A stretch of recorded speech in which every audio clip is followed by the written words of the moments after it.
Right, hello, my name's Josh Waddell. I run Apple Shamrock Dairy Farms LLC with my dad Rob and my mother Chris. My wife's Haley's there, also with our 4 little children, Emma, Josie, Maggie, and Milo. We farm in Crawford County, Pennsylvania. We milk around 1,100 cows, grow all our replacement young stock, and also farm 3,500 acres.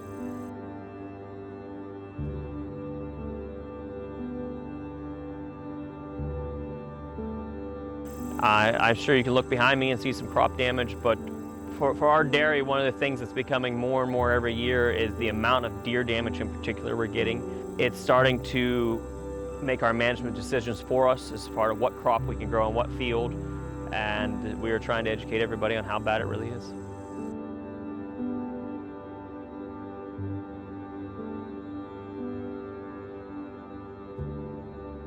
So on our farm, our typical, when we get into heavy crop damage fields, our average yield on grain corn is a very easy thing to weigh, but our average yield on grain corn will be about 160 to 170 bushel acre average. But one thing we've found now that we have a combine that actually tracks yield and makes maps is that our outside round of our fields are averaging anywhere from 60 to 90 bushel. And when you start looking at that and monitoring that, that's your biggest round. We didn't realize how much damage we had until we had this combine that's actually tracking yield damage and making these maps. But I would say on the outside 24 rounds of our cornfields, we're at 50% yield at best. And then when we start looking at where we can grow specific crops, if you want to talk about soybeans in particular, soybean acres for us, out of our 3,500 acres, there's 1,000 acres we can't even grow soybeans on anymore because yield is 0.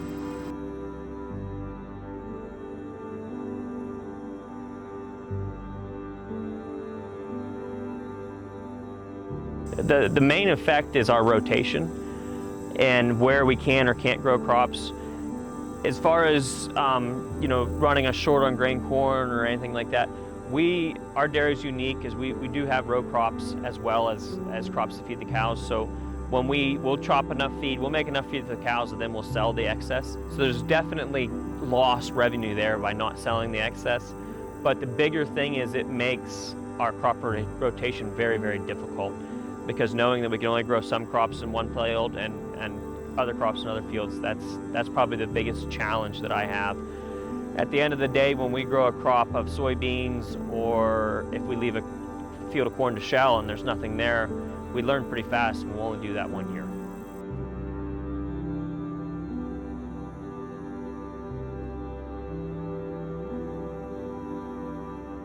So when I start thinking about deer damage and what I'm going to do with crop damage and how I'm going to make every acre my most profitable acre, something that's really been coming to mind for me is fencing. Fencing's expensive, but I think to really collect some more data and to really learn the true extent of this problem, fencing seems to be a solution for me. What I think that, as far as the solution for me, a fencing solution is going to really illustrate is when we take the food away from these animals, and then everybody else, the private landowners, the game commission, everybody else sees how detrimental the deer can be to forests and how they stop the growth and everything. Then I think that the whole community is going to wake up and say, hey, we've got a problem. Right now, it's really hard to see the guy that owns 10 acres or the game lands that have that, because the deer are feeding where the feed is in the farmers' fields. So my current solution, the current hunting laws and regulations, I don't see that working, because we're not focusing on population control. We're focusing on hunting opportunities. But if we could focus on starting to fence some of this land, especially these fields that are the correct acre size, or sit next to a swamp, or sit where the deer population is, I think that'll really illustrate the true extent of the problem.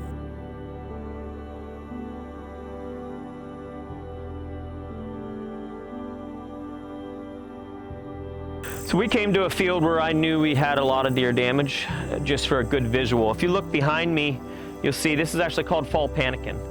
But this field was planted right here. It was started right at this telephone pole and planted up. There's actually no corn here.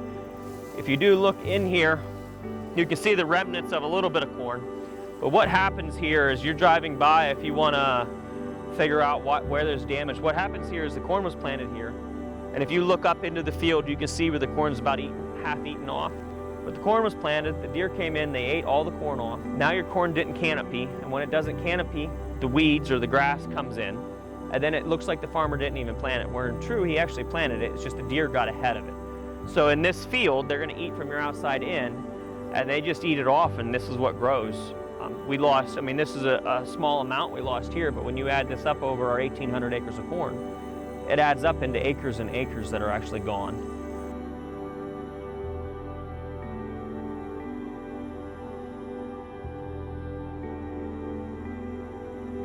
We kind of term these party zones. When we're chopping corn or harvesting corn, we'll hit these spots throughout the field, not only on the edges, and that's what a lot of people can't see, is how much damage has even happened in the middle. But if you look around, you can see these plants have been eaten clear off. There's no ears, some ears left, but they're even, the tips are eaten off of them. And then if you look just behind me, the corn's probably twice or 3 times as big, and there's very little grass growing in. Everything looks good, but here you can see there's no canopy, the grass is coming in. This is a huge impact to our yield, even more than the outside edges when we find these in the fields.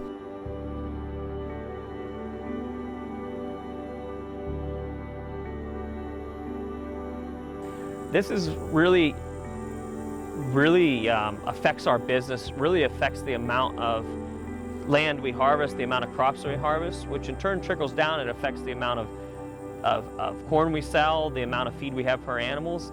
And at the end of the day, this not only affects me, but it affects you at the grocery store. You know, it's affecting the whole, whatever affects me affects everybody. It's a whole trickle down event. So if you're not in agriculture, but see deer damage and think, oh, it's not my problem, it doesn't affect you. Well, at the end of the day, it actually does affect you, because it moves agriculture trends differently, and it increases our cost of production. When our cost of production goes up, foodstuffs go up, it goes up all the way down the board. This is something that affects the entire population.